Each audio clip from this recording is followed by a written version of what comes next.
যে এর আগেও বলেছি যে দারিদ্র যোগ একটা এমন যোগ যে যোগটা থাকলে মানুষের জীবনে সেই দারিদ্র যোগটা যে অবস্থানে ঘটে তার থেকে ক্রমশ তাকে নিচের দিকে নিয়ে যায়, অর্থাৎ তার অবনতি হয়। আর্থিক বলুন, বিদ্যার দিকে বলুন, পারিবারিক দিকে বলুন, সাংসারিক দিকে বলুন, তার সম্মানের দিকে বলুন।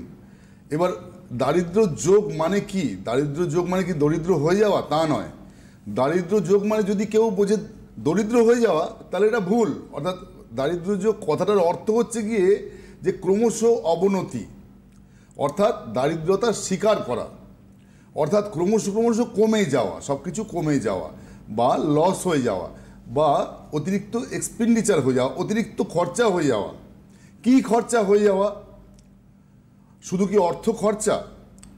দেখুন, অনেকে দারিদ্র যোগ বলতেই ভাবে, 99% মানুষজন দারিদ্র যোগ বলতে ভাবে বোধহয় অর্থ খরচা হয়ে দরিদ্র হয়ে যাওয়া, এটাকে অনেকে মনে করে, কিন্তু তা নয়।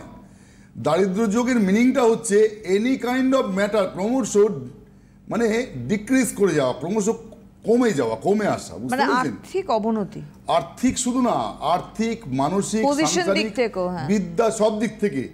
দারিদ্র যোগ কত রকমের হয়? একটা জ্যোতিষ চার্টের মধ্যে দারিদ্র যোগ কত রকমের হতে পারে? দারিদ্র যোগ কিন্তু জানবেন 9 রকমের দারিদ্র যোগের মানে সূত্র পাওয়া গেছে। 9 রকমের দারিদ্র যোগের সূত্র পাওয়া গেছে আমাদের সংহিতা গ্রন্থগুলো এবং বিভিন্ন গ্রন্থ মিলে 9 রকমের দারিদ্র যোগের সূত্র পাওয়া গেছে। আমরা শুধু রবি শুক্র চার্টে থাকলেই বলি দারিদ্র যোগ, তা নয়। শুধু রবি শুক্র থাকলেই বলি দারিদ্র যোগ, তা নয়। রবি শুক্র যদি লগ্নে থাকে, দেখুন এটা একটা দারিদ্র যোগ। রবি শুক্র থাকলে দারিদ্র যোগ। কিন্তু রবি শুক্র চতুর্থে থাকলে কি ফল দেবে?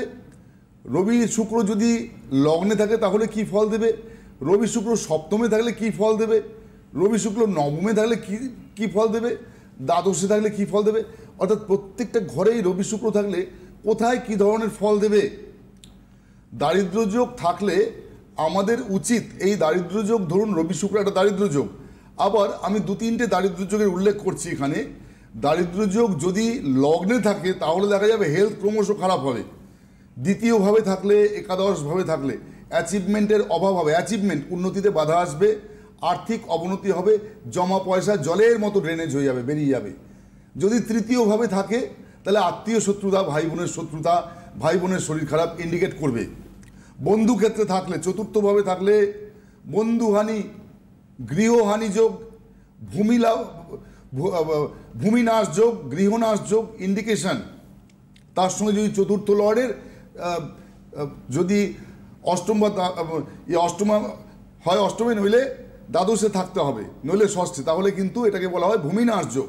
হয় ষষ্ঠে, নইলে অষ্টমে, নইলে দ্বাদশে, চতুর্থ ভাবকে থাকতে হবে।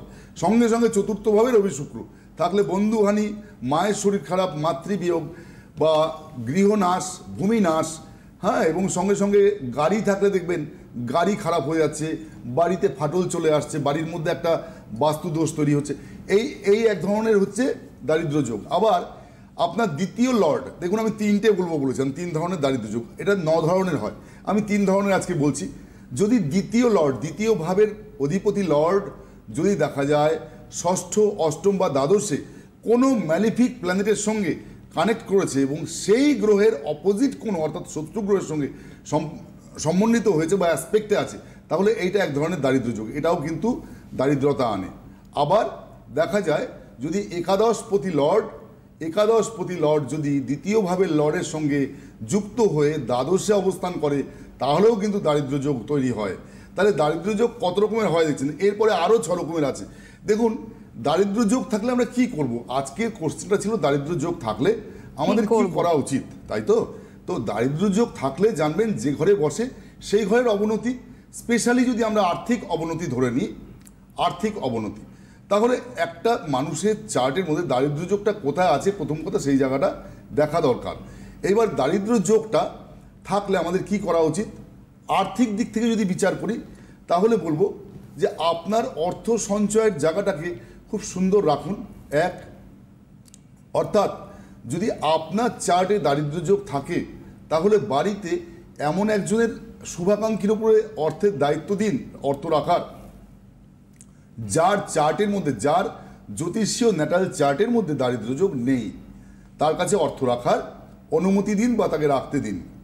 1 নম্বর।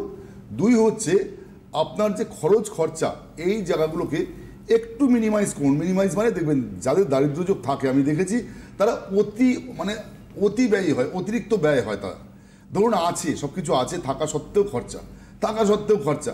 আমি অনেককে বলতে শুনেছি যে ধরুন একটা খরচা বিরাট হয়ে গেছে, তার সঞ্চয় কি আছে সে জানে না, তার কতটা তার টাকা জমে আছে, টাকা পয়সা জানে না, তখন সে চিন্তা করছে তার আছে হয়তো কথার কথা 5 লাখ টাকা পেছনে জমা আছে, সে চিন্তা করছে কি করে 4 লাখ টাকা কালকে খরচা করে ফেলবে, এবং এমন খাতে খরচা করে ফেলবে যেটা নাকি হয়তো আরাম, স্বাচ্ছন্দ্য, বিলাস, বৈভব এইসবের পিছনে খরচা করে ফেলবে, অত্যাবশ্যকীয় কিছু নয়। এক্স্যাক্টলি। বা হয়তো দেখা যাচ্ছে অতি আবশ্যক সেই জিনিসটা হয়তো প্রয়োজন কিন্তু কিছুদিন পরে করলেও হতো, সে সঙ্গে সঙ্গে সেটাকে খরচা করার জন্য এগিয়ে যাবে। অর্থাৎ দারিদ্র্যযোগ থাকলে আপনাকে মাথায় রাখতে হবে যে একটু নিজেকে প্র্যাকটিস করতে হবে যে আমি খরচাটা করব, অবশ্যই সংসারে যা যা লাগে আমার নিত্য প্রয়োজন এবং অন্যদের ক্ষেত্রে যা যা লাগে আমি সবাইকে সব কিছু দেবো, কিন্তু যেটা আছে থাকতে আমি আরেকটা কিছু আনবো না।